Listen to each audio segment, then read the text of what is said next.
అల్హమ్దులిల్లాహి వహదా వస్సలాతు వస్సలాము అలా మల్లా నబి అబాదా అమ్మా బాద్ అఊదు బిల్లాహి మినష్ షైత్వానిర్ రజీం బిస్మిల్లాహిర్ రహ్మానిర్ రహీం యా అయ్యుహల్లదీన ఆమను ఔఫూ బిల్ ఉఖూద్ ఉహిల్లత్ లకుం బహీమతుల్ అన్ఆమి ఇల్లా మా యుత్లా అలైకుం గైర ముహిల్లిస్ సైది వ అంతుం హురుం ఇన్నల్లాహ యహ్కుము మా యురీద్. బిస్మిల్లాహిర్ రహ్మానిర్ రహీం. హుర్రిమత్ అలైకుముల్ మైతతు వద్దము వలహ్ముల్ ఖిన్జీర్ వమా ఉహిల్లా లిగైరిల్లాహి బిహి వల్ మున్ఖనిఖతు వల్ మౌఖూజతు వల్ ముతరద్దియతు వన్ నతీహతు వమా అకల సబుఉ ఇల్లా మా జక్కైతుం వమా జుబిహ అలన్ నుసుబి వ అన్ తస్తక్సిము బిల్ అజ్లాం జాలికుం ఫిస్క్. రబ్బి ఇష్రహ్ లీ సద్రి వయస్సిర్ లీ అమ్రి వహలుల్ ఉఖ్దతం మిన్ లిసాని యఫ్ఖహు ఖౌలి.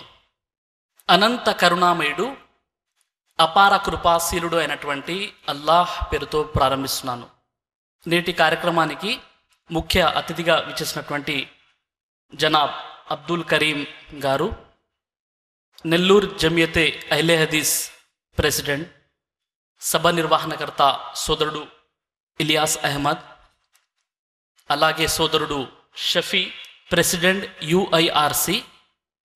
నేటి ఈ పవిత్ర ఆధ్యాత్మిక సమావేశానికి హాజరు అయినటువంటి హిందూ, ముస్లిం మరియు క్రైస్తవ సోదర సోదరీమణులందరినీ నేను ఇస్లామీయ పద్ధతిలో ఆహ్వానిస్తున్నాను. అస్సలాము అలైకుం వరహ్మతుల్లాహి వబర్కాత్. దీని అర్థం సర్వలోకాల సృష్టికర్త అయిన అల్లాహ్ యొక్క శాంతి మరియు శుభాలు మీ అందరి జీవితాలపై వర్షించుగాక. నేటి నా యొక్క అంశము జీవహింస. సోదర మహాశయులారా, నేడు జీవహింస లేదా మాంసాహారం అనే విషయాలు నేటి ఆధునిక శతాబ్దంలో విమర్శలకు హేతుబద్ధమైన ఒక ప్రాథమిక అంశాలుగా మిగిలిపోయాయి. నేటికి ఎంతోమంది హిందూ సోదరులు ముస్లిం మరియు క్రైస్తవుల లాగానే మాంసాహారాన్ని భుజిస్తున్నారు. మరికొంతమంది హిందువులు జీవితాంతం శాకాహారులుగానే ఉండిపోతున్నారు. కొంతమందికి ఇది మత సంబంధిత అవరోధం, మరికొంతమందికి ఇది గర్వసే కహో హం శాకాహారీ హే, గర్వంగా ఎలుగెత్తి మరి చెప్పండి మేము శాకాహారులమనే రాజకీయ నినాదం. మనం జీవించడానికి నోరు లేని మూగ జీవాలను చంపి తినడం అమానుష ప్రక్రియ అనేది శాకాహారుల వాదన. రండి, హేతుబద్ధమైన తులనాత్మక అధ్యాయం, శాస్త్రీయ కోణంలో నేటి అంశాన్ని మనం చర్చించుకుందాం. సోదర మహాశయులారా, జీవహింస అనే పదం జీవ్ మరియు హింస అనే రెండు పదాల కలయిక. జీవ్ అంటే శ్వాసించేది, శ్వాస పీల్చుకునేది, ప్రాణము కలది అనే అర్థాలున్నాయి. హింస అంటే చంపడం, గాయపరచడం లేదా దాని ప్రాణాన్ని దాని నుండి వేరు చేయడం. ఈ ప్రక్రియనే జీవహింస అని అంటారు. ఇంకా స్త్రీ యొక్క పతివ్రతాన్ని భగ్నపరచడాన్ని కూడా హింస అని అంటారు. ఇది డిక్షనరీ నిఘంటు యొక్క అర్థాలు. ప్రతి పదానికి డిక్షనరీ అర్థం ఒకటి ఉంటే మరొక అర్థం ధార్మిక పరంగా ఉండే అవకాశాలు కూడా కొన్ని ఉన్నాయి. స్వామి వివేకానంద హిందూ మతం ఒక అవగాహన అనే పుస్తకంలోని పేజ్ నంబర్ 128లో ప్రాణి అంటే ప్రకృతిలోని ప్రాణము లేక జీవమున్న ప్రతిదీ ప్రాణే. ఉదాహరణకి అమీబా, మొక్క, జంతువు, మనిషి, దేవత ఏదైనా కావచ్చు అని చెప్పారు. నేడు మొక్కలలో కూడా ప్రాణముంటుందనే శాస్త్రీయ పరిశీలన జగమెరిగిన సత్యమే. కాబట్టి ప్రాణి అంటే కేవలము మానవుడు లేదా జంతువు మాత్రమే కాదు, మొక్కలలో కూడా ప్రాణం ఉంటుంది. కాబట్టి అవి కూడా ప్రాణులే. అయితే సోదరులారా, గర్వసే కహో హం శాకాహారీ హే, గర్వంగా ఎలుగెత్తి చెప్పండి మేము శాకాహారులమనే హక్కు ఎవరికి లేదు. ఒకవేళ వీరు ఇలా అంటున్నారంటే వారికి గ్రంథాల పరిజ్ఞానము లేదు, సైన్స్ అవగాహన లేదు, భాష ప్రావీణ్యత లేదు అని నేను చెప్పగలను. ఎందుకంటే మాంసం లేదా మాంసాహారం అనేటటువంటి శబ్దాన్ని నిఘంటువులో మనం చూసినప్పుడు నిఘంటువులో నిరుక్తం 4వ అధ్యాయం 1వ ఖండం 3వ మంత్రంలో మాంసం మానసం వా మనోస్మిన్ సీదతి తివా. మాంసం అంటే ఊపిరిని బయటకు నెట్టునది, ఎక్కువ కాలం జీవించలేనివి వీటిని మాంసము అని అందురు. ఊపిరిని బయటకు నెట్టున్నది మానవులు మరియు పశుపక్షాదులు, ఎక్కువ కాలం జీవించలేనివి మొక్కలు, కాయకూరలు, ఆకుకూరలు, వీటిని మాంసము అని అందురు. నిరుక్తం అర్థం ప్రకారంగా మానవులు, పశుపక్షాదులు, మొక్కలు, కాయకూరలు హింసింపబడేవి కాబట్టి వీటిని మాంసము అని అందురు. మాంసం అంటే కేవలం జంతువులే ఈ విధంగా మనం భావిస్తున్నాం. పరమాన్నం, పాయసం, రసములు, ఫలములు ఇవన్నీ కూడా వీటిని కూడా మాంసం అని అంటారని నిఘంటువు 4వ అధ్యాయం 1వ ఖండం 3వ మంత్రంలో తెలియచేయడం జరిగింది. మరి సోదర మహాశయులారా, నేడు జీవహింస అనే పదము ఒక రాజకీయ నినాదంగా మారిపోయింది. సృష్టిలో ఉన్న ఏ మానవుడు జీవహింస అనే పదాన్ని ఉపయోగించడం తప్పు. ఏ మానవుడు కూడా జీవహింస అనే పదాన్ని ఉపయోగించకూడదు. ఎందుకంటే ఉదయం నిద్ర లేచినది మొదలుకొని రాత్రి పడుకునే వరకు ఎన్నో జీవుల్ని మనిషి చంపుతున్నాడు. మానవుడు శ్వాస పీల్చుకునేటప్పుడు ఆక్సిజన్లో, శ్వాస వదిలే కార్బన్ డైఆక్సైడ్లో అనేక జీవులు నశిస్తున్నాయి. మానవుడు ఉపయోగించేటటువంటి యంత్రాలలో అనేక జీవులు నశిస్తున్నాయి.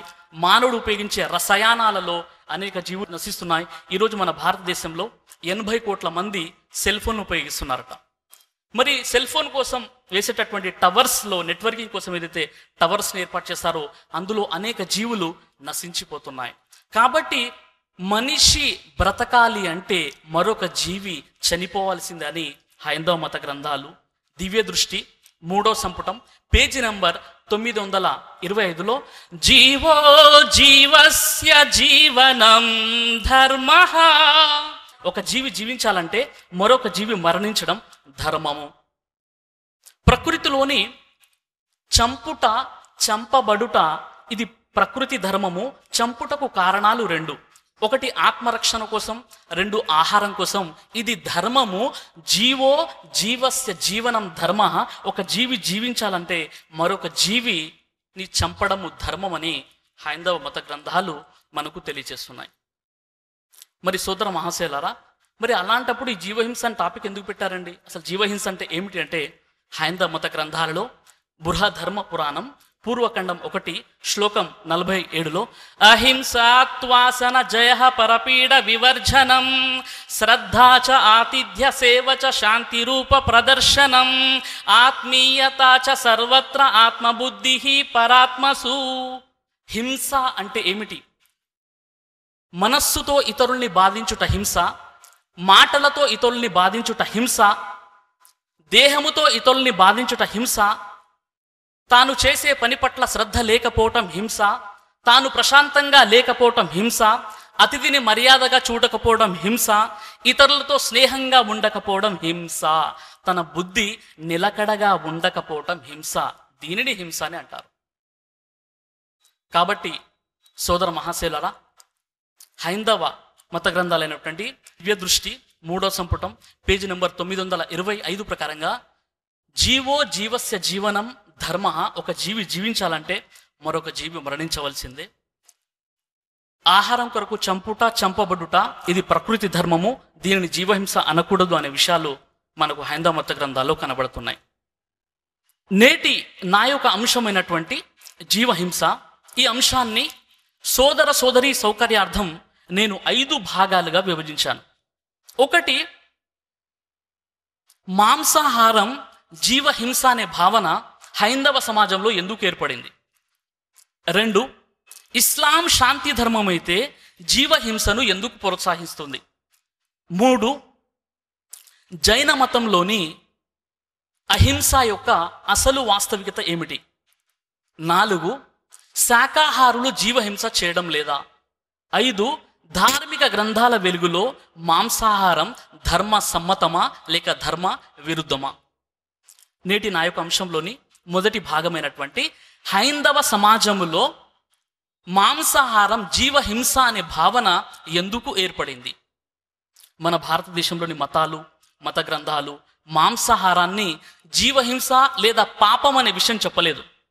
ఈ భావన జైన మతం మరియు బౌద్ధ మతం యొక్క ప్రభావం వల్ల హిందూ సమాజంపై పడింది.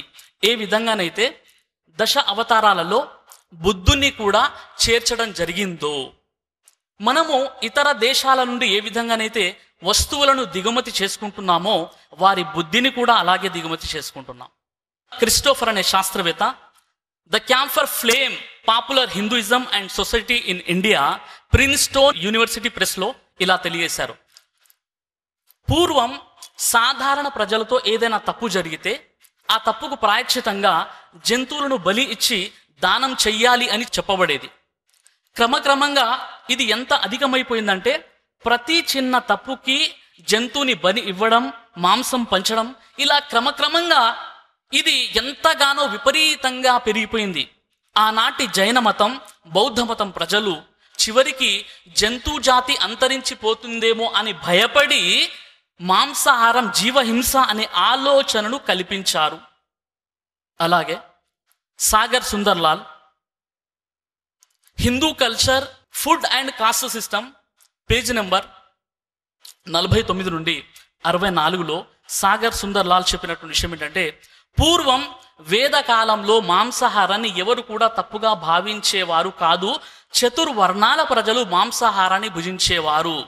జైన మతం వారు జంతువుల జాతి అంతరించిపోతుందేమో అని భయపడి మాంసాహారం, జీవహింస అని ప్రచారం చేశారు అని చెప్పారు ఈయన. అలాగే Shri Aravinda Kapila Shastri institute of Vedic culture page number 766లో వేదాలలో ఎక్కడ కూడా మాంసాహారం నిషేధం అనే పదం ఒక్క విషయం కూడా మీకు కనబడదు. పూర్వం బ్రాహ్మణ పండితులు సైతం మాంసాహారాలను భుజించేవారు. ఉదాహరణకు ఋగ్వేదంలోని 10వ మండలంలో గోవును బలి ఇచ్చి ఇంద్రునికి సమర్పించిన ఆధారాలు అనేకమున్నాయి. యజుర్వేద తైత్తరీయ సంహితములోని గోవును బలిచ్చిన ఆధారాలు అనేకం ఉన్నాయి. నేటికి మన భారతదేశంలోని కేరళలో బ్రాహ్మణులు సోమయాగం నిర్వహిస్తారు. అందులో మేకలను బలి ఇస్తారు. ఈ ప్రక్రియ ఇప్పటికీ కొనసాగుతుందని ఒక బ్రాహ్మణ పండితుడు Shri Aravinda Kapila Shastri institute of Vedic culture page number 766లో తెలియజేశారు. అలాగే Iyengar PT Srinivas history of the Tamils Asian educational service, ఈయన తెలియజేసినటువంటి విషయం ఏంటంటే, బౌద్ధ మతంలోని ఒక వర్గం బౌద్ధ యాన ధర్మసూత్రలో ఏ ఏ జంతువులు తినాలో, ఏ ఏ జంతువులను తినకూడదో స్పష్టంగా తెలియచేసింది. అంటే బౌద్ధ మతం ఎవరైతే మేము మాంసాహారాలని ముట్టమని చెప్తారో వారిలో ఒక వర్గము బౌద్ధ యాన ధర్మసూత్రలో చాలా స్పష్టంగా ఏ ఏ జంతువులు తినాలి, ఏ ఏ జంతువులు తినకూడదో చాలా స్పష్టంగా తెలియజేశారు అనే విషయాన్ని ఈయన చెప్పారు. కాబట్టి సోదర మహాశయులారా, మాంసాహారం నిషేధం అనే భావన హైందవ సమాజంలో జైన మతం మరియు బౌద్ధ మతం పుణ్యమా అంటూ వీరి ప్రభావం వల్ల ఇది జీవహింస అనే భావన ఏర్పడిందే కానీ హైందవ మత గ్రంథాలు కానీ హైందవ మత పండితులు కానీ మాంసాహారం భుజించకూడదు, ఇది జీవహింస అని ఎక్కడ కూడా చెప్పలేదు. ఇక నేటి నా యొక్క అంశంలోని రెండవ భాగమైనటువంటి ఇస్లాం శాంతి ధర్మం అయితే జీవహింసను ఎందుకు ప్రోత్సహిస్తుంది? ఇస్లాం అనే పదం అరబీ భాషలోని సలాం మరియు సిల్మ్ అనే రెండు మూల పదాల నుండి ఏర్పడింది. సలాం అంటే శాంతి, సిల్మ్ అంటే సమర్పణ. ఇస్లాం అనే పదాన్ని సంస్కృతంలో అనువదిస్తే అహింస అనే అర్థం వస్తుంది. కానీ జైన మతంలో చెప్పబడిన అహింస, ఇస్లాంలో చెప్పబడినటువంటి అహింస రెండు వైవిధ్యమైనటువంటివి. ఇస్లాం శాంతియుత జీవిత విధానం, శాంతి విస్తరణ, శాంతి సంస్థాపనను ప్రోత్సహిస్తుంది. శాంతి వ్యతిరేకతను, శాంతి వ్యతిరేక కార్యకలాపాలను, శాంతి వ్యతిరేక కాముకులను తిరస్కరిస్తుంది, వ్యతిరేకిస్తుంది. ఇస్లాం ఈ ప్రపంచంలోని ప్రతి జంతువు పట్ల, ప్రతి ప్రాణి పట్ల ప్రేమతో, దయతో మెలగమని ముస్లిం సమాజానికి ఆదేశిస్తుంది. సహీ బుఖారి 3వ సంపుటం హదీస్ నంబర్ 551 ప్రకారంగా హజరత్ అబూ హురైరా రజియల్లాహు తాలా వారి కథనం ప్రకారంగా ప్రవక్త ముహమ్మద్ సల్లల్లాహు అలైహి వసల్లం వారు ఈ విధంగా తెలియజేశారు. ఒక వ్యక్తి ప్రయాణ బడలిక వలన అతడు తీవ్రమైనటువంటి దప్పిక కొని అతడు ఎంతో వేదనతో దగ్గరలో ఉన్న ఒక బావిలోకి దిగుతాడు. ఆ బావిలోకి దిగి తన దాహార్తిని తీర్చుకొని అతి కష్టంగా బావిపైకి ఎక్కి రాగానే అతనికి అక్కడ ఒక కుక్క కనబడుతుంది. ఆ కుక్క బురద మట్టిని నములుట చూసి తనకు ఏ విధంగా దప్పిక కలిగిందో అలాంటి దప్పిక ఆ కుక్కకు కూడా కలిగిందని ఆ కుక్కపై జాలిపడి మళ్ళీ బావిలోకి దిగి తన బూటు కాలులో నీటి నింపుకొని ఆ బూటిని నోట కరుచుకొని పైకి వచ్చి ఆ కుక్క యొక్క దాహార్తిని తీరుస్తాడు. అతని దయాగుణము అల్లాకు ఎంతో నచ్చుతుంది. అల్లా అతని పూర్వపు పాపాలన్నీ క్షమించేస్తాడు. ఇది విన్నటువంటి ప్రవక్త వారి శిష్యులు అడిగారు, ఓ ప్రవక్త, జంతువుల పట్ల మేము దయతో ప్రేమతో ఉన్నట్లయితే మాకు కూడా ప్రతిఫలం ఉందా అంటే నిస్సందేహంగా మీకు కూడా పుణ్యాలు వ్రాయబడతాయి. అల్లాహు అక్బర్. ఈ విధంగా జంతువుల హక్కులను గురించి ప్రవక్త ముహమ్మద్ సల్లల్లాహు అలైహి వసల్లం వారు తెలియజేశారు. ఇంకా ప్రవక్త ముహమ్మద్ సల్లల్లాహు అలైహి వసల్లం వారు వారి కాలంలో ఒక వ్యక్తి విలువిద్యను నేర్చుకోవడానికి జంతువుని గురిగా పెడతాడు. జంతువుల్ని గురిగా పెట్టినప్పుడు ప్రవక్త వారు చూసి తీవ్రంగా మందలించి, జాగ్రత్త, ఆహారం కొరకు తప్ప జంతువుల్ని చంపకండి అని చెప్పగానే ఆ వ్యక్తి ఆ చర్యను మానుకున్నాడు. ఇంకా ప్రవక్త వారు ఏమన్నారంటే, మీరు ఏ ప్రాణిని ఏ జంతువుని అగ్ని ద్వారా శిక్షించకండి, ఎందుకంటే ఇది నరకంలో విధింపబడే శిక్ష అని ప్రవక్త ముహమ్మద్ సల్లల్లాహు అలైహి వసల్లం వారు తెలియజేశారు. ప్రవక్త ముహమ్మద్ సల్లల్లాహు అలైహి వసల్లం వారి తర్వాత మొదటి ఖలీఫా అయినటువంటి ఇస్లామీయ సామ్రాజ్యానికి మొదటి దైవ ప్రతినిధి అయినటువంటి హజరత్ అబూబకర్ సిద్దిక్ రజియల్లాహు తఆలా సిరియా దేశం వైపునకు వెళ్తున్నటువంటి ఇస్లామీయ సైన్యానికి 10 సూచనలు ఇచ్చారు. అందులో 4 ఇలా ఉన్నాయి. జాగ్రత్త, ఫలాన్నిచ్చే ఏ చెట్టునైనా మీరు నరకకండి, మీ ఆహారం కొరకు తప్ప గొర్రెలను ఒంటెలను చంపకండి. ఇది 2వ విషయం.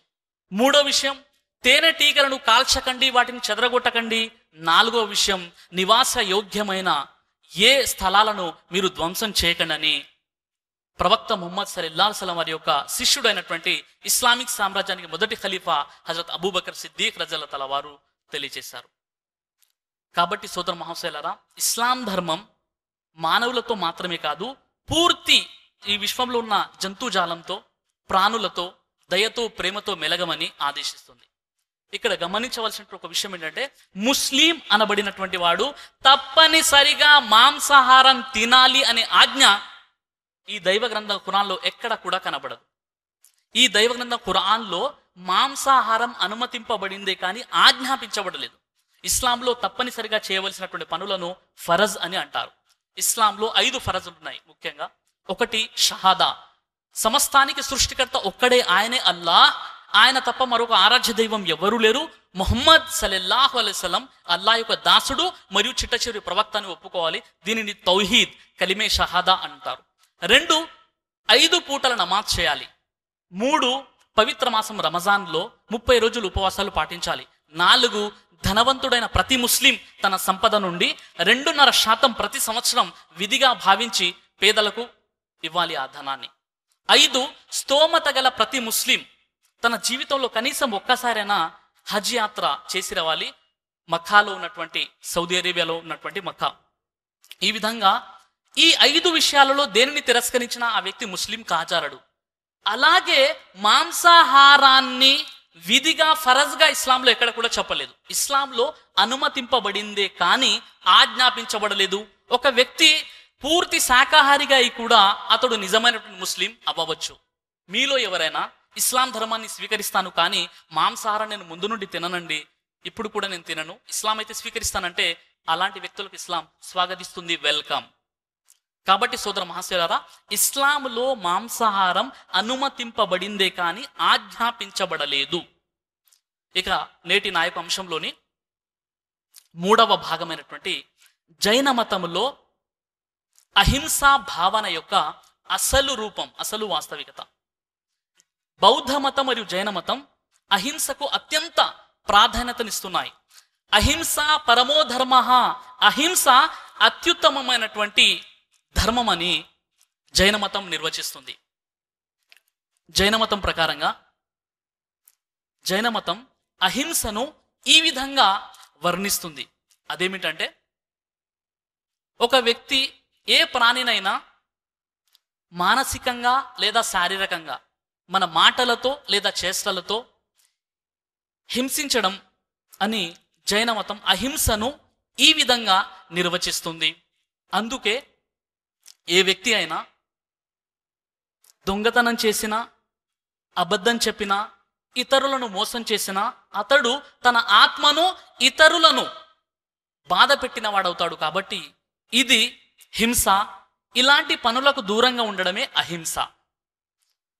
జైన మతంలో ఉన్నటువంటి ఈ అహింసా భావన వాస్తవంగా ఇదే అహింస అయితే ఇస్లాం ధర్మం దీన్ని ఏకీభవిస్తుంది. ఎందుకంటే ఇస్లాం ధర్మంలో దొంగతనం చేయరాదని సూర మాయిదా నంబర్ 5 ఆయతం 38, ఇతరులకు మోసం చేయకూడదని ఖురాన్లో సూర నిసా నంబర్ 4 ఆయతం 107, అలాగే అబద్ధం చెప్పరాదని ఖురాన్లో సూర అల్హా నంబర్ 22 ఆయత నంబర్ 30-32లో అల్లాహ్ సుబ్హానహు వ తఆలా తెలియజేస్తున్నాడు. కాబట్టి జైన మతం ప్రకారంగా ఇదే అహింస అయితే వీటిని ఇస్లాం ధర్మం స్వాగతిస్తుంది. కానీ జైన మతంలో ఒక వ్యక్తి ప్రాపంచిక సంపదను, ప్రాపంచిక వస్తువులను కలిగి ఉండడం కూడా జైన మతం హింసగా తెలియచేస్తుంది. అంటే మీలో ఎవరైనా కష్టపడి చెమటోర్చి డబ్బులు సంపాదించినా జైన మతం ప్రకారంగా అది హింస. మీలో ఎవరైనా కష్టపడి ఒక కారు లేదా ఇల్లు కొన్నారనుకోండి, అది కూడా జైన మతం ప్రకారంగా హింస. ఏ వ్యక్తి అయితే ప్రాపంచిక వస్తువుల ద్వారా ముక్తిని పొందుతాడో ఆ వ్యక్తి స్వర్గాన్ని పొందలేడని జైన మతం నిర్వచిస్తుంది. ఇలాంటి భావనలతో ఇస్లాం ధర్మం ఏకీభవించదు. ఎందుకంటే ఖురాన్లో సూర మాయిదా నంబర్ 5 ఆయత నంబర్ 3 ప్రకారంగా అల్ యౌమ అక్మల్తు లకుం దీనకుం, ఇస్లాం ధర్మం సంపూర్ణ జీవిత విధానం.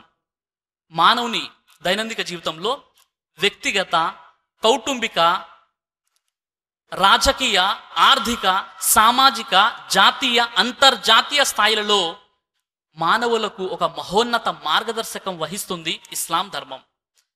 ఇస్లాం ధర్మంలో ఒక వ్యక్తి కష్టపడి డబ్బులు సంపాదించవచ్చు, తాను ఖర్చు పెట్టవచ్చు, ఇతరులు కూడా ఖర్చు పెట్టవచ్చు. కానీ జైన మతం ప్రకారంగా ఒక వ్యక్తి చెమటోడ్చి కష్టపడి సంపాదించిన సంపదను కూడా హింసగా వర్ణిస్తుంది. ఇలాంటి హింసా భావాన్ని ఇస్లాం వ్యతిరేకిస్తుంది. ఒక వ్యక్తి యొక్క మానసిక ప్రవర్తనను దృష్టిలో పెట్టుకొని జైన మతం హింసను 4 భాగాలుగా విభజించింది. 1 గృహరాంబి హింస,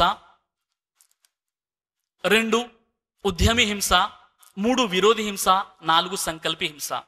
గృహరాంబి హింస అంటే వంట వండుట, పాత్రలు శుభ్రం చేసుకోవట. ఇందులో కొన్ని ప్రాణులు చనిపోతాయి కాబట్టి ఇది కూడా హింస అని జైన మతం వర్ణిస్తుంది. అలాగే ఉద్యమి హింస తన కర్తవ్య నిర్వహణలో చేసే పనులలో జరిగే సంఘటనలు. ఉదాహరణకి ఒక సైనికుడు శత్రువుల్ని చంపడం, ఒక వ్యవసాయదారుడు పురుగుల మందు కొట్టడం, ఇది కూడా జైనమత ప్రకారంగా హింస. అలాగే విరోధి హింస.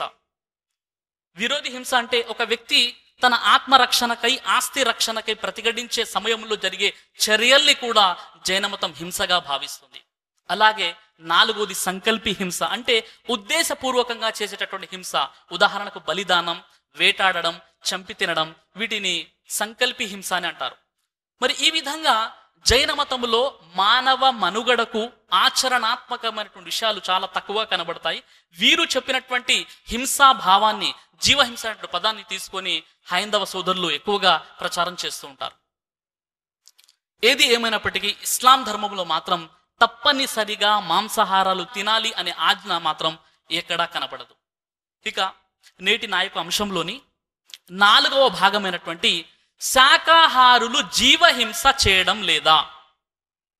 పూర్వం చలనం గల ప్రాణులలోనే జీవం ఉండేదని భావించేవారు. శాస్త్ర సాంకేతిక రంగాల్లో ప్రతిరోజు మానవుడు ప్రగతిని సాధిస్తూ ఉన్నాడు. మన భారతదేశపు శాస్త్రవేత్త అయినటువంటి జగదీష్ చంద్రబోస్ వారు మొక్కలపై పరిశోధన చేసి మొక్కల్లో కూడా ప్రాణం ఉంటుందని, వాటిలో కూడా ఫీలింగ్స్ ఉంటాయి కానీ వాటికి కూడా ఆకలి వేస్తుందని, వాటికి కూడా దప్పిక వేస్తుందని, అవి కూడా అరుస్తాయని మన భారతదేశపు సైంటిస్ట్ అయినటువంటి జగదీష్ చంద్రబోస్ వారు పరిశోధన చేసి ఈ విషయాన్ని చెప్పారు. అయితే అవి కూడా అరుస్తాయని, కానీ వాటి అరుపులు, మొక్కల యొక్క అరుపులు మానవుడు వినలేడు. ఎందుకంటే మానవుని యొక్క వినికిడి శక్తి 20 హెడ్జెస్ నుండి 20,000 హెడ్జెస్ వరకు. 20 హెడ్జెస్ కంటే తక్కువ శబ్దాన్ని మానవుడు వినలేడు. 20,000 హెడ్జెస్ కంటే ఎక్కువ శబ్ద తరంగాల్ని కూడా మానవుడు వినలేడు. కాబట్టి మొక్కల అరుపు, మొక్కల బాధ, మొక్కల కష్టం మనం చూడలేము, మనము వినలేము. మొక్కలలో కూడా ప్రాణం ఉంటుందనే జగమెరిగిన సత్యాన్ని జీర్ణించుకోలేని శాకాహారులు ఏమంటున్నారంటే, మొక్కలకు కేవలము 2 లేదా 3 జ్ఞానేంద్రియాలు మాత్రమే ఉంటాయి, కాబట్టి జంతువులకు 5 జ్ఞానేంద్రియాలు ఉంటాయి. కాబట్టి జంతువుల్ని చంపడం అనేటటువంటి నేరం కంటే మొక్కల్ని చంపడం అనేటటువంటి నేరం తక్కువ అని తెలియజేస్తున్నారు.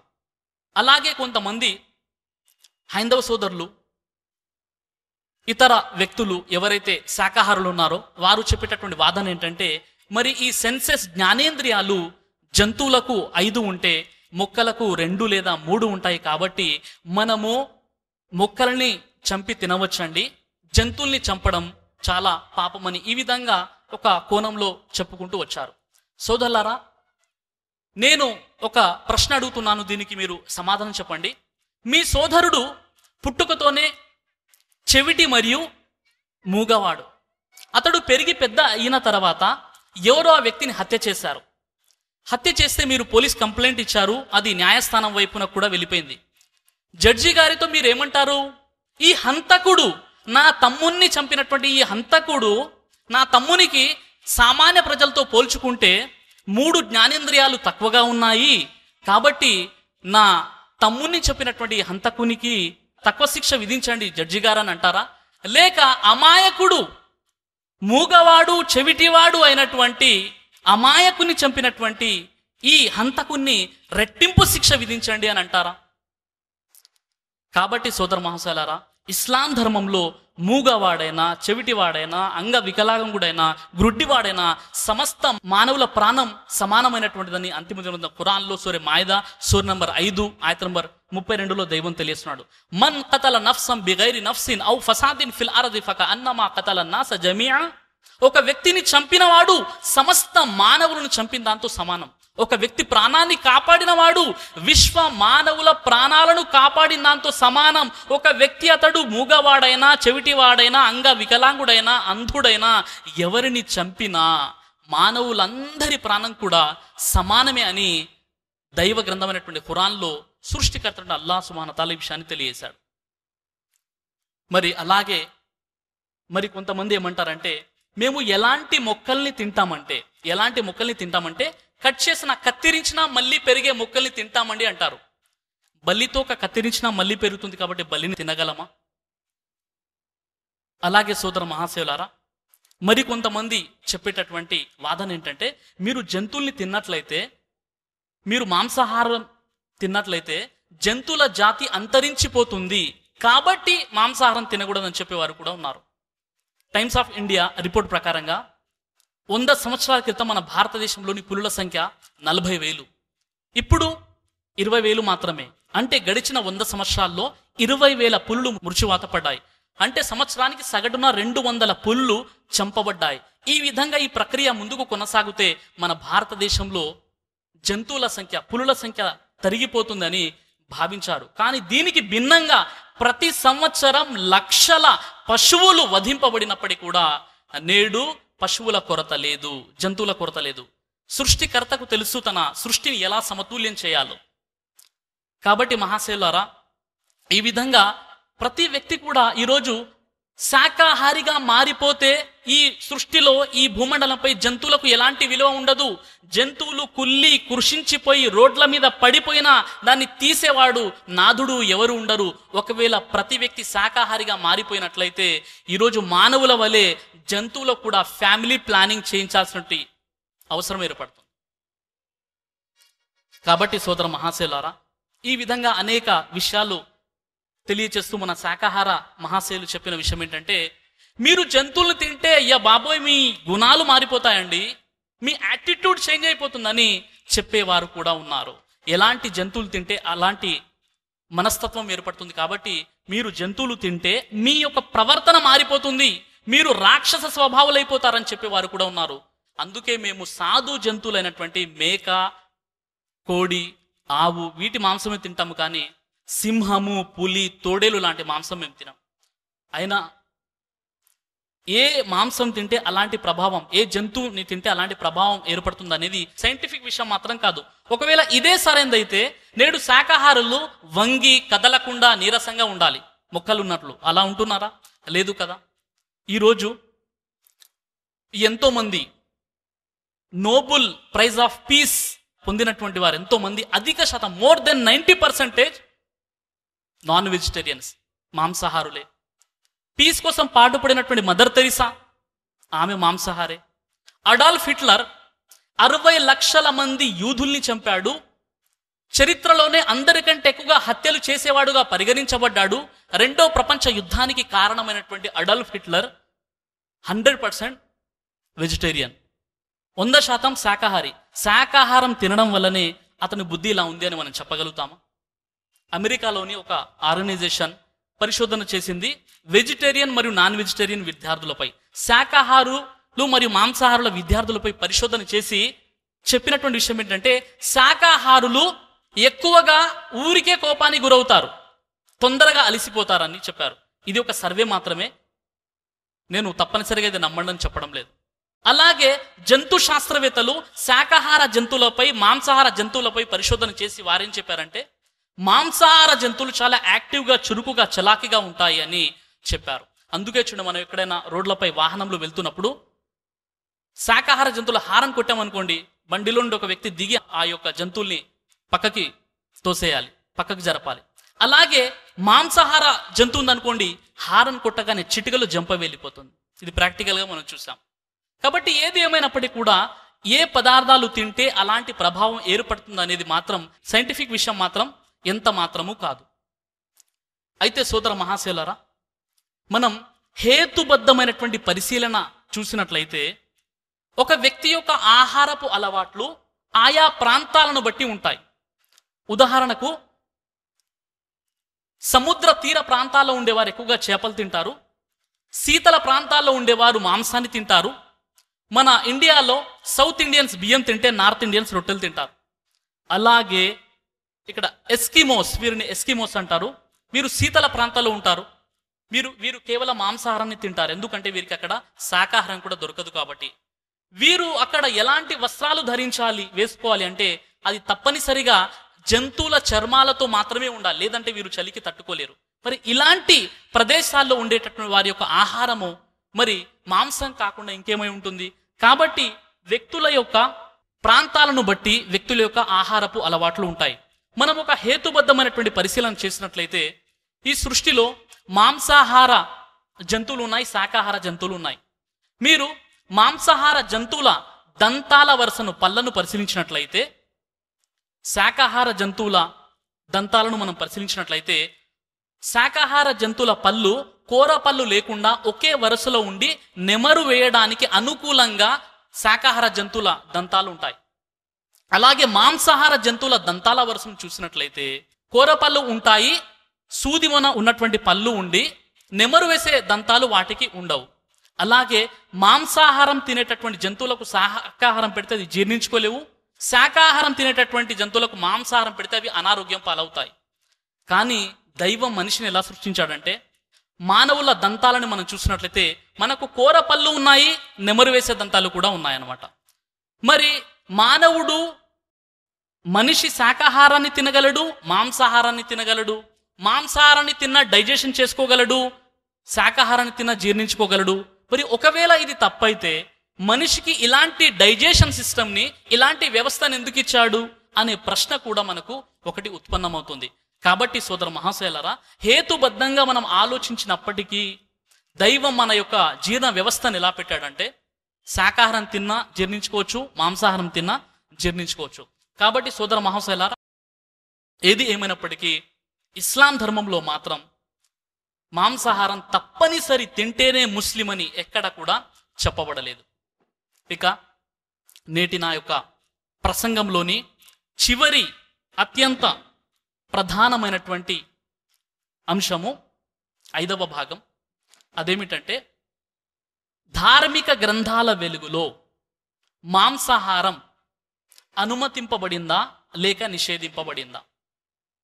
ఈ అంతిమ దేవగ్రంథం ఖురాన్లో సూర మాయిదా సూర నంబర్ 5 ఆయత నంబర్ 1లో దైవం తెలియజేస్తున్నాడు, బిస్మిల్లాహిర్ రహ్మానిర్ రహీం, యా అయ్యుహల్లదీన ఆమను ఔఫూ బిల్ ఉఖూద్ ఉహిల్లత్ లకుం బహీమతుల్ అన్ఆమి ఇల్లా మా యుత్లా అలైకుం గైర ముహిల్లి సైది వ అంతుమ్ హురుం ఇన్నల్లాహ యహ్కుము మా యురీద్. ఖురాన్లోని సూర బఖరా సూర నంబర్ 2 ఆయత 168, సూర మాయిదా సూర నంబర్ 5 ఆయత నంబర్ 1, సూర మాయిదా సూర నంబర్ 5 ఆయత నంబర్ 4, సూర మాయిదా సూర నంబర్ 5 ఆయత నంబర్ 5, అలాగే సూర మాయిదా సూర నంబర్ 5 ఆయత నంబర్ 87, సూర మాయిదా సూర నంబర్ 5 ఆయత నంబర్ 96, సూర నహల్ సూర నంబర్ 16 ఆయత నంబర్ 5లో దైవము ఈ విషయాన్ని తెలియజేశాడు. నేను ఖురాన్లోని సూర మాయిదా సూర నంబర్ 5 ఆయత నంబర్ 1ని పఠించాను. విశ్వాసులారా, కట్టుబాట్లను పూర్తిగా పాటించండి. మీ కొరకు పశువులను పోలిన జంతువులన్నీ ధర్మసమ్మతం చేయబడ్డాయి. ఇక మీకు తెలుపబడబోయేవి తప్ప ఇహ్రాం స్థితిలో ఉన్నప్పుడు వేటను ధర్మసమ్మతం చేసుకోకండి. నిస్సందేహంగా అల్లా తాను కోరిన ఆజ్ఞను జారీ చేస్తాడు. అల్లాహ్ సుబ్హానహు వ తఆలా విశ్వాసులందరికీ కూడా ఇక్కడ అనుమతి ఇచ్చాడు. మీరు మాంసాహారం తినవచ్చు, ఇందులో ఎలాంటి దోషము లేదు. అలాగే ఇక ముందు మీకు తెలుపబడబోయేవి తప్ప, ఖురాన్లోని హలాల్ హరాం 2 విషయాలు ఉన్నాయండి. ఏ జంతువుల్ని తినాలి, ఏ జంతువుల్ని తినకూడదు, విధి నిషేధాలు 2 కూడా ఉన్నాయి. ఇప్పుడు మనం అల్లాహ్ సుబ్హానహు వ తఆలా విధించినటువంటి తెలియచేసినటువంటి ఆహారం ఏంటో, పశువులను పోలినటువంటి జంతువులన్నీ ధర్మసమ్మతం అని చెప్పాడు.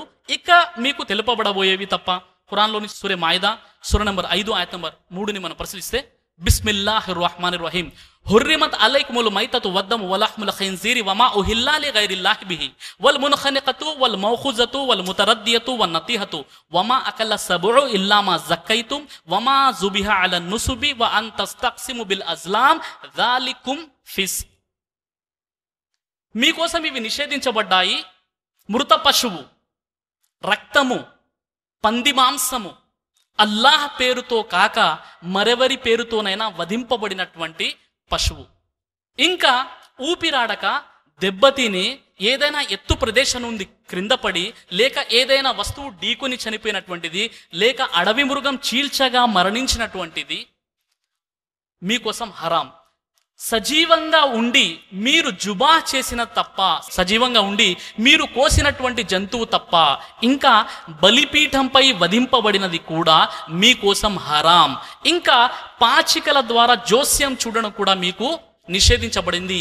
ఇవన్నీ పాపపు కృత్యాలు, వీటిని మానుకోండి. ఇక్కడ ముఖ్యంగా అల్లాహ్ సుబ్హానహు వ తఆలా 4 విషయాలు తెలియజేశాడు. అందులో ముఖ్యంగా 1, మృత పశువు, చనిపోయినటువంటి వాన్ని తినకూడదు. 2, రక్తాన్ని కూడా తినకూడదు. 3, పంది మాంసము. 4, అల్లా పేరుతో కాక మరెవరి పేరుతోనైనా జుబా చేయబడినటువంటి పశువు. 5, బలిపీఠంపై వధింపబడినది కూడా మీరు తినకూడదు అని దైవం ఖురాను గ్రంథంలో తెలియచేశాడు. మరి ఈ విషయాల్ని మనం బైబిల్ గ్రంథంలో చూసినప్పుడు, బైబిల్లో ద్వితీయోపదేశ కాండము 14వ అధ్యాయం 3వ వచనంలో, మీరు తినదగినవి ఏవనగా ఎద్దు, గొర్రె, మేక, కారు మేక, కారు జింక, లేడి, కొండగొర్రె. ఈ కొండగొర్రె ఎక్కడుంటుందో కానీ ఈ కొండగొర్రెని కూడా తినాలని బైబిల్ తెలియజేస్తుంది. అలాగే మనం హైందవ మత గ్రంథాలని పరిశీలించినప్పుడు, హైందవ మత గ్రంథాలలో అనేక ఆధారాలు మనకు కనబడుతున్నాయి. హైందవ మతంలోని దాశరథి రంగాచార్యులు, ఈయన బ్రాహ్మణ పండితుడు. హైందవం తెలిసిన వారికి, ఆధ్యాత్మికులకు అందరికీ తెలిసినటువంటి వ్యక్తి దాశరథి రంగాచార్యులు. ఈయన వేదాలను అనువదించారు. వేదాలలో యజుర్వేద తైతరీయ సంహితము 1వ సంపుటం మరియు 2వ సంపుటంలో అనేక ఆధారాలను తెలియజేశారు. దాశరథి రంగాచార్యుల వారు అనువాదించినటువంటి, దయచేసి సోదరులు ఎవరైనా పెన్ పేపర్ ఉంటే నోట్ చేసుకోవడం చాలా మంచిదండి, రిఫరెన్స్ అన్ని కూడా. దాశరథి రంగాచార్యుల వారు అనువాదం చేసినటువంటి యజుర్వేద తైతరీయ సంహితము 1వ సంపుటం పేజీ నెంబర్ 6లో యజ్ఞ యాగాదులలో గోవులను బలిచ్చిన సంఘటనలు, నిదర్శనాలు ఉన్నాయి. నాడు మాంసమే ఆహారం నిషేధమేలా, ఆనాడు గోవు, గుర్రము కూడా ఆహారమైనాయి. నేడు గోవధ నిషేధం ఒక రాజకీయ నినాదం. ఆకలికి తట్టుకోలేక విశ్వామిత్రుడు కుక్క మాంసము తిన్నాడు అని యజుర్వేద తైతరీయ సంహితము 1వ సంపుటం పేజీ నెంబర్ 6లో ఏ విధంగా విషయాలు ఉన్నాయో యథాతథంగా నేను మీ ముందు తెలియజేశాను. ఇంకా యజుర్వేద తైతరీయ సంహితం 2వ కాండము 1వ అనువాకం 8వ మంత్రాన్ని మనం పరిశీలించినట్లయితే, పశువులను యాగము కొరకు ముందే సముపార్జించుకోవలెను. యజుర్వేద తైత్తరీయ సంహితం 2వ కాండం 1వ అనువాకం 9వ మంత్రాన్ని పరిశీలిస్తే, గోవు, గుర్రం, మేక, ఆవు బలి కోసం ముందే సముపార్జించుకోవాలి. అలాగే యజుర్వేద తైత్తరీయ సంహితము 2వ కాండం 5వ అనువాకం 6వ మంత్రాన్ని మనం పరిశీలిస్తే, అక్కడ సంతానము కోరువాడు గర్భ వినాశిని అగు గోవుని బలి ఇవ్వవలెను. యజుర్వేద తైత్తరీయ సంహితం 2వ కాండం 5వ అనువాకం 7వ మంత్రంలో, ఐశ్వర్యము కోరువాడు ఒకసారి ఈనిన గోవుని బలి ఇవ్వవలెను. యజుర్వేద తైత్తరీయ సంహితము 2వ కాండం 7వ అనువాకం 4వ మంత్రాన్ని మనం పరిశీలిస్తే, వర్షము కోరువాడు 2 రంగుల పశువును బలి ఇవ్వవలెను అని చెప్పబడింది.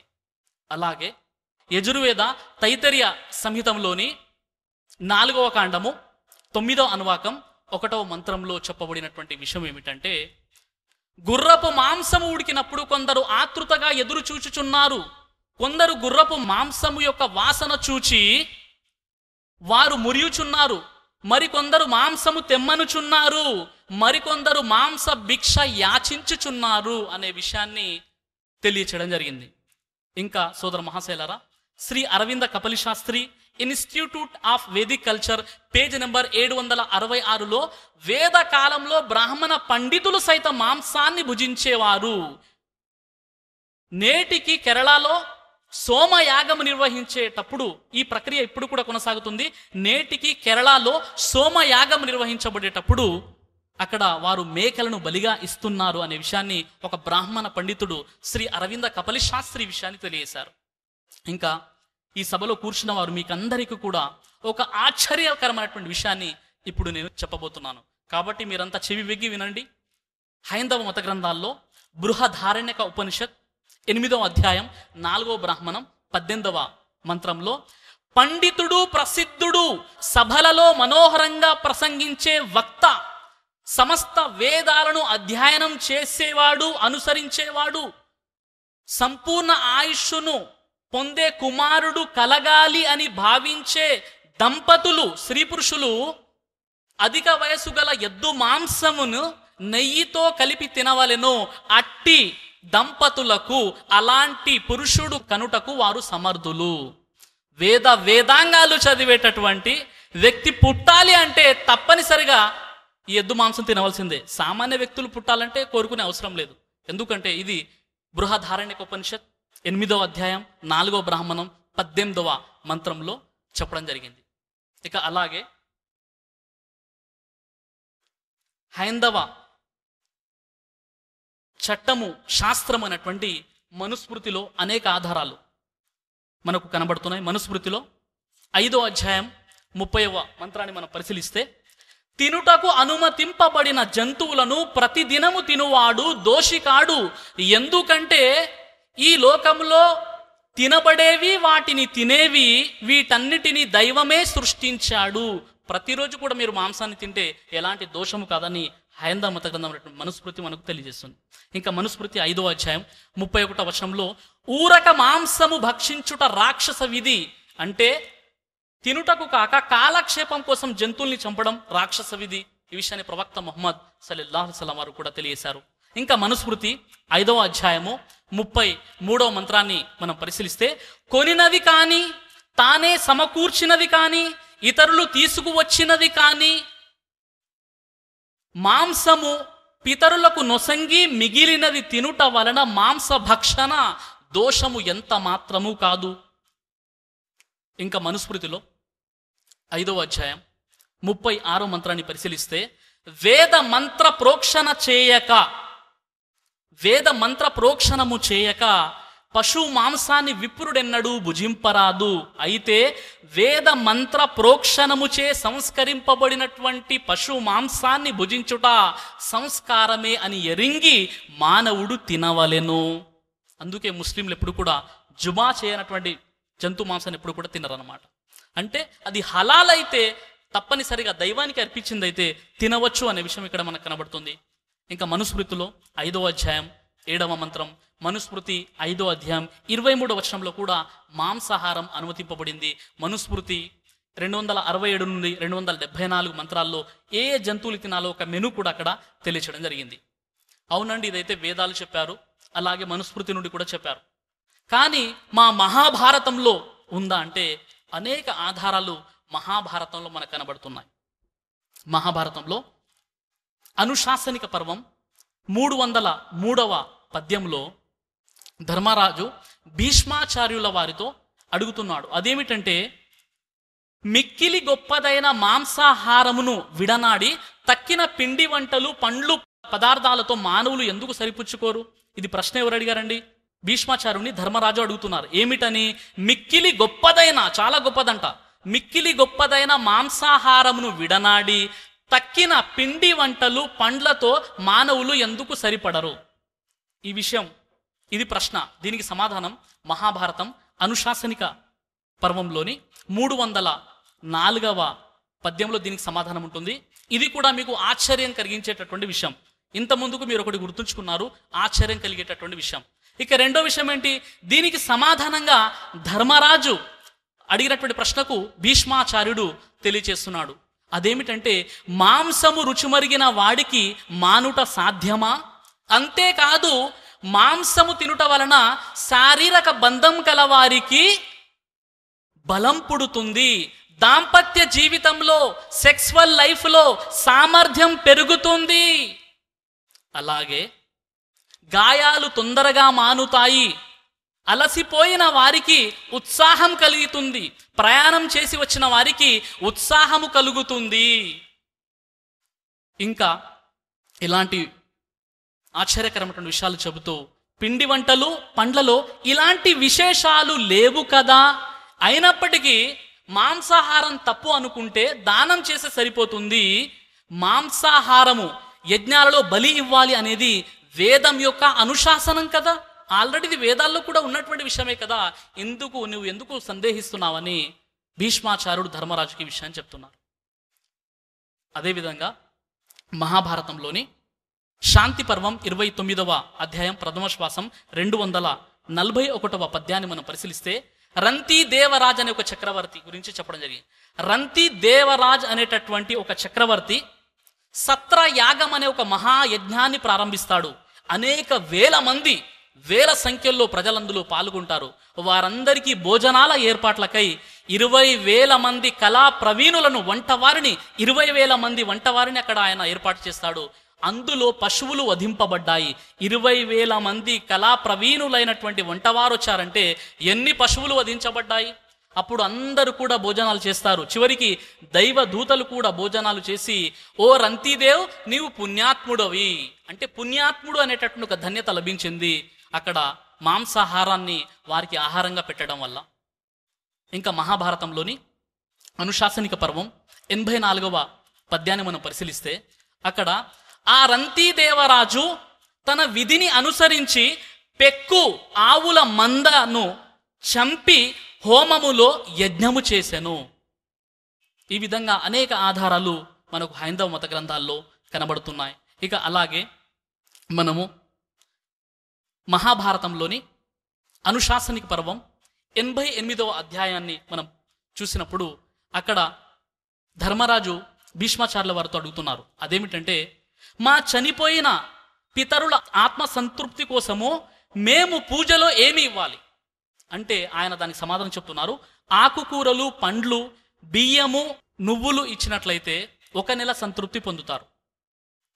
అలాగే చేపలు 2 నెలలు, గొర్రె మాంసము 3 నెలలు, కుందేలు 4 నెలలు, మేక 5 నెలలు, దుప్పి 6 నెలలు,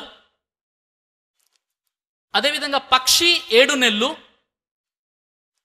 8 నెలలు సంతోషం వారు చెందాలి అంటే వారికి రురు అంటే గుడ్లగూబని ఇవ్వాలని చెప్పడం జరిగింది.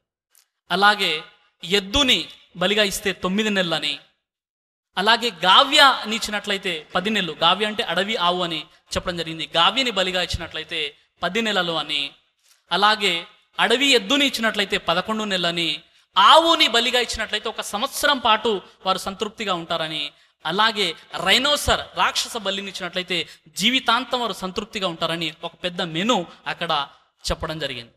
కాబట్టి సోదర మహాశయులారా, అనేక ఆధారాలు మనకు హైందవ మత గ్రంథాల్లో మాంసాహారాన్ని భుజించవచ్చు అనేటటువంటి విషయం మనకు తెలుస్తుంది.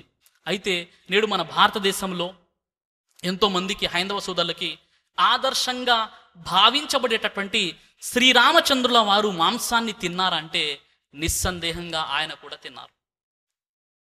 రామాయణంలోని సుందరాకాండం 36వ సర్గంలోని 41వ శ్లోకాన్ని మనం పరిశీలిస్తే నమాంసం రాఘవో భుంక్తే అనే ఒక పదం వాడబడింది.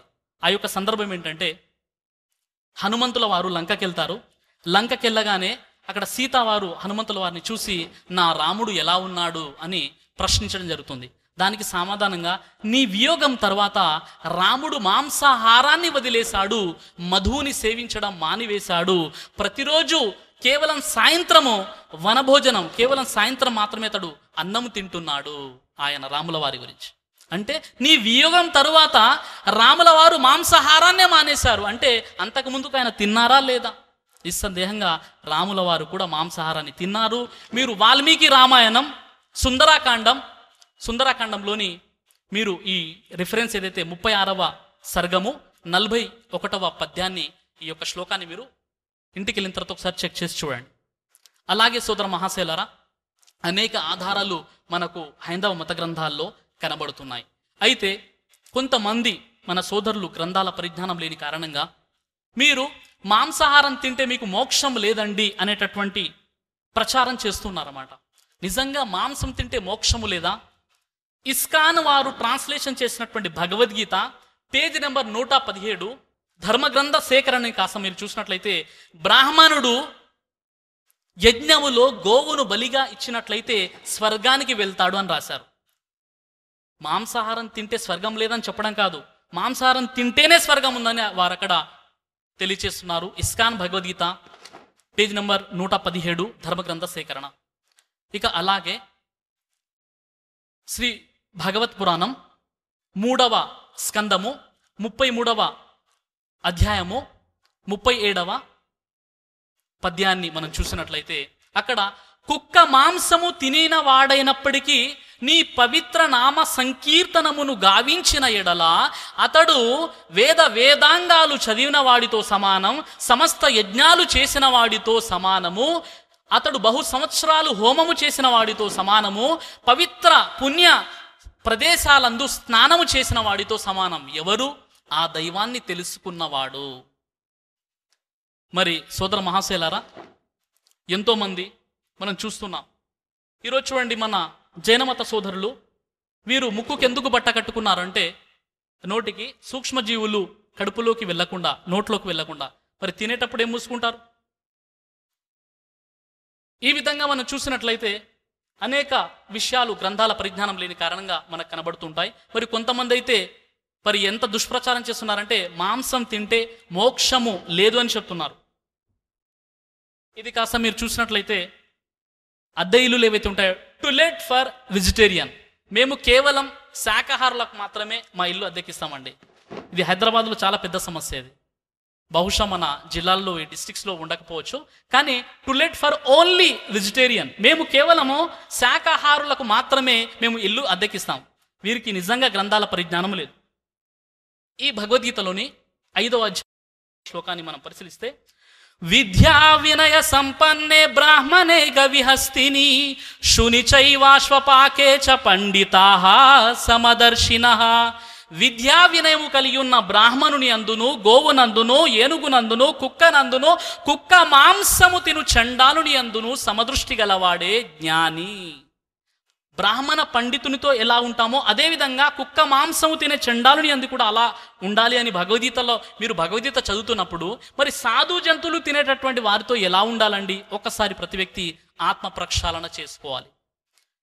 భగవద్గీతలోని 9వ అధ్యాయం 30వ శ్లోకాన్ని మనం పరిశీలిస్తే, అపిచేత్సు దురాచారో భజతే మామనన్య భాగ్ సాధురేవచ. దీని అర్థం ఏంటంటే, మిక్కిలి దుర్మార్గుడు అయినప్పటికీ నన్ను యథార్థంగా తెలుసుకున్నటువంటి భక్తుడు అతడు సత్పురుషుడు అవుతాడు. అతడు ఎలాంటి దుర్మార్గుడైనా ఆ దైవాన్ని తెలుసుకుంటే సత్పురుషుడు అవుతాడని భగవద్గీత గ్రంథం తెలుస్తుంది. మరి ఆ నన్ను ఎవరు, ఆ దైవం ఎవరు అంటే ఈ ఖురాన్లో సూర ఇఖ్లాస్ సూర నంబర్ 112 ఆయత 1 నుండి 4. ఎవరికైనా దైవం యొక్క పరిచయం కావాలి అంటే మీరు ఖురాను గ్రంథాన్ని తీసుకోండి. తెలుగులో అన్ని భాషల్లో ఉన్నటువంటి ఖురాన్, ఇందులో 112 అధ్యాయం 1 నుండి 4 వచనాల్లో దైవం ఎవరో చాలా స్పష్టంగా మీకు అర్థమవుతుంది. కుల్ హువల్లాహు అహద్, చెప్పండి అల్లాహ్ అద్వితీయుడు, అల్లాహు సమద్, ఆయన ఎవరి ఆధారము ఎవరి అక్కర లేనివాడు. లం యలిద్, ఆయనకు సంతానము లేదు. వలం యూలద్, ఆయన కూడా ఎవరికి జన్మించలేదు. వలం యకుల్లహు కుఫువన్ అహద్, ఆ దైవానికి సరి సమానులు సాటిమేటి ఈ విశ్వంలో ఎవ్వరూ లేరు. ఆయన అల్లాహ్, ఎవరైతే సమస్త మానవాళిని సృష్టించాడో. ఖురాన్లో సూర అస్-సజ్దా సూర 32 ఆయత 4లో అల్లాహుల్లదీ ఖలకస్ సమావాతి వల్ అర్ద వమా బైనహుమా ఫీ సిత్తతి అయ్యామిన్ సుమ్మ ఇస్తవా అలల్ అర్ష్ మా లకుం మిన్ దూనిహి మిన్ వలియ్యిన్ వలా షఫీ అఫలా తతదక్కరూన్. భూమిని ఆకాశాలను వాటి మధ్య ఉన్న సమస్తాన్ని 6 రోజుల్లో సృష్టించి సృష్టి సామ్రాజ్య పీఠంపై ఆసీనుడు అయిన వాడినే అల్లాహ్ అని అంటారు. ఆయన తప్ప మిమ్మల్ని ఆదుకునేవాడు కానీ మీకు సహాయం చేసేవాడు కానీ ఎవ్వరూ లేరు. కొంతమంది ముస్లిమేతర సోదరులు ఏమనుకుంటారంటే, వీరు దర్గాకి వెళ్ళిపోతున్నారు కదా, మేము కూడా చాలామంది మా ప్రసంగం విన్న తర్వాత అంటారు, మేము కూడా మీ దైవాన్ని నమ్ముకున్నామండి. ఎవరంటే ఫలానా అజ్మేర్ బాబా అని, ఫలానా ఇంకేదో కౌకూరు బాబా అని ఒక బాబా చెప్తారు. ఇస్లాంలో దర్గాలు, బాబాలు, జెండాలు, పీర్ల పండుగ ఇవన్నీ కూడా పాపం అండి. ఇస్లాంలో ఎక్కడ కూడా లేదు. ఖురాన్లో సూరే కహాఫ్ సూర నంబర్ 18 ఆయత 102లో అఫహసిబల్లదీన కఫరు అన్ యత్తఖిద ఇబాది మిన్ దూని ఔలియా ఇన్నా ఆతదనా జహన్నమ లిల్ కాఫిరీన నుజులా. వారు అల్లాహ్ను కాదని అల్లాహ్ యొక్క దాసులను తమ కార్య సాధకులుగా చేసుకునే తలంపును కలిగి ఉన్నారా, అలాంటి వారి నివాసం నరకము. ఎవరైతే అల్లాహ్ను కాదని ఈ బాబాలను వలీలను తమ కార్య సాధకులుగా చేసుకుంటారు. కాబట్టి సోదర మహాశైలరా, మరి ఆ ఒక్క దైవం గురించి హైందవ మత గ్రంథాల్లో కూడా చెప్పబడింది. ఈ కొన్ని విషయాలు చెప్పి ఇన్షాల్లా నేటి నా ప్రసంగాన్ని ముగిస్తాను. హైందవ మత గ్రంథాల్లో ప్రామాణికమైనటువంటి వేదాల్ని మనం పరిశీలిస్తే అధర్వరం వేదంలోని 14వ కాండం 13వ సూక్తం, మీరు 17, 18, 19, 20, 21 మంత్రాలని కాస్త మనం పరిశీలించినట్లయితే అక్కడ చాలా స్పష్టంగా చెప్పడం జరిగింది. न द्वितीयो न तृतीयो न चतुर्थो न प्युच्यते पंचमो न षष्ठः सप्तमो न प्युच्यते नाष्टमो न नवमो दशमो न प्युच्यते तमिदं निगतं सहः स एष एक एकवृद् एक एव. ఆయన ఒక్కడు, ఒకే ఒక్కడు, 2 కాదు, 3 కాదు, 4 కాదు, 5 కాదు, 6 కాదు, 7 కాదు, 8 కాదు, 9 కాదు, 10 కూడా కాదు. మన హైందవ సోదరులు 10 అవతారం అండి, 10 అవతారాలు దేవుందని చూపిస్తున్నారు. కానీ భగవద్గీత గ్రంథం 7వ అధ్యాయం 24వ శ్లోకాన్ని పరిశీలిస్తే అవ్యక్తం వ్యక్తి మాపన్నం మన్యంతే మామ బుద్ధయః పరం భావమజానంతో మమావ్యయమనుత్తమం. సర్వోత్తమమైనట్టు ప్రకృతికి పరమై విలసిల్లునట్టు నా స్వరూపమును తెలియని అవివేకులు నన్ను పాంచ భౌతిక దేహమును పొందినవాడిగా తలంచుచున్నారు. ఎవరైతే దేవుడే మానవతారం ధరించి వచ్చాడు అని భావిస్తారో మామ బుద్ధయః, వారు అవివేకులని భగవద్గీత గ్రంథం తెలియజేస్తుంది. ఇంకా యజుర్వేదం 40వ అధ్యాయము 8వ మంత్రాన్ని పరిశీలిస్తే సపరిగాచుక్షా క్రమకాయం, ఆ దైవం ఎన్నడూ శరీర ధారణ చేయడు అని చెప్పడం జరిగింది. ఇంకా కేనోపనిషత్ 1వ అధ్యాయం 5 నుండి 9 మంత్రాల్ని చదివి దీని అర్థం తెలియజేసి ఇన్షాల్లా నేటి ప్రసంగాన్ని నేను ముగిస్తాను. కేనో ఉపనిషత్ ఏ విధంగానైతే హైందవ మత గ్రంథాల్లో 108 ఉపనిషత్తులు ఉన్నాయి, అలాగే అందులో ఒక ఉపనిషత్ కేనో ఉపనిషత్. కేనో ఉపనిషత్ 1వ అధ్యాయం 5 నుండి 9 మంత్రాలని కాస్త మనం పరిశీలించినట్లయితే అక్కడ చాలా స్పష్టంగా యత్వాచానభ్యుదితం ఏన వాఘభ్యుజ్యతే తదేవ బ్రహ్మత్వం విద్ధినేదం యదితముపాసతే యన్మనసా నామనుతే ఏనాహుర్మనోమతం తదేవ బ్రహ్మత్వం విద్ధినేదం యదితముపాసతే యచక్షుషా నాపశ్యతి ఏన చక్షుంసి పశ్యతి తదేవ బ్రహ్మత్వం విద్ధినేదం యదితముపాసతే యశ్రోత్రేణ న శృణోతి ఏన శ్రోత్రమృతం శ్రుతం తదేవ బ్రహ్మత్వం విద్ధినేదం యదితముపాసతే యత్ప్రాణేన న ప్రాణిత ఏన ప్రాణః ప్రణీయతే తదేవ బ్రహ్మత్వం విద్ధినేదం యదితముపాసతే. నేను కేనోపనిషత్తులోని 1వ అధ్యాయం 5 నుండి 9 మంత్రాలను పఠించాను. అందులో 5వ మంత్రాన్ని మనం చూసినప్పుడు, వాక్కు శబ్దం బ్రహ్మ కాదు, మాటలు వేటిని ప్రకటించలేవో, దేనివల్ల మనిషి మాట్లాడగలుగుతున్నాడో అదే దైవం. ఈ జనులు ఇక్కడ పూజించేది దైవం కాదని తెలుసుకో. 6వ మంత్రాన్ని మనం పరిశీలిస్తే, మనస్సుచే గ్రహింప శక్యము కానిది, కానీ ఎవరి ఆధీనంలో మనిషి యొక్క మనస్సు ఉందో అది మాత్రమే దైవం. ఇక్కడ పూజించే ఇది దైవం కాదని తెలుసుకో. 7వ మంత్రాన్ని మనం పరిశీలిస్తే, దృష్టి చూడజాలనిది, దృష్టిని చూసేది అది మాత్రమే బ్రహ్మం. ఇక్కడ ఈ జనులు పూజించేది ఇది కాదని తెలుసుకో. 8వ మంత్రాన్ని మనం చూసినట్లయితే, మానవుడు వినికిడి ద్వారా గ్రహింపజాలనిది, తన చెవి ద్వారా తన వినికిడి ద్వారా ఆ యొక్క శబ్దాన్ని ఆ దైవాన్ని గ్రహించజాలనిది, కానీ ఎవరి ద్వారానైతే మానవుడు వినగలుగుతున్నాడో అది మాత్రమే బ్రహ్మము. ఇక్కడ పూజించేది ఇది బ్రహ్మము కాదని తెలుసుకో. అలాగే మానవుడు అతని యొక్క శ్వాస ద్వారా ఆ దైవాన్ని ఊపిరి ద్వారా వాసన చూడజాలనిది, ఎవరి ఆధీనంలో మనిషి యొక్క ఊపిరి ఉందో అది మాత్రమే బ్రహ్మము.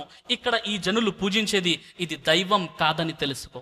ఈ విధంగా అనేక ఆధారాలు సమస్తానికి దైవం ఒక్కడే అనేటటువంటి విషయం హైందవ మత గ్రంథాల్లో చెప్పబడింది. అయితే సోదర మహాశయులారా, మరి నేటి అంశమైనటువంటి జీవహింస, మరి జీవహింసకు సంబంధించి ముందుగా మనం శాస్త్రీయంగా హేతుబద్ధంగా కామన్ సెన్స్తో అనేక ఆధారాలు చూసిన తర్వాత హైందవ మత గ్రంథాలలో కూడా అనేక ఆధారాలు మాంసాహారం తినేటటువంటి అనుమతింపబడిందని అనేక విధాలుగా మనం పరిశీలించాం. చివరిగా అంతిమ దేవగ్రంథమైనటువంటి ఖురాన్లోని సూర మాయిదా నంబర్ 5 ఆయత్ నంబర్ 32 పఠించి నేను ఆ ప్రసంగాన్ని ముగిస్తాను. అదేమిటంటే, మన్ కతల నఫ్సం బిగైరి నఫ్సిన్ ఔ ఫసాదిన్ ఫిల్ అర్ది ఫకఅన్నమా కతల నాస జమియా. ఒక వ్యక్తిని చంపినవాడు సమస్త మానవాళిని చంపిన దాంతో సమానం. ఒక వ్యక్తి ప్రాణాన్ని కాపాడినవాడు విశ్వ మానవాళి అందరి ప్రాణాలను కాపాడిన దాంతో సమానం. వాఖిరు దావానా అనిల్ హమ్దులిల్లాహి రబ్బిల్ ఆలమీన్. అస్సలాము అలైకుం వరహ్మతుల్లాహి వబర్కాతుహు.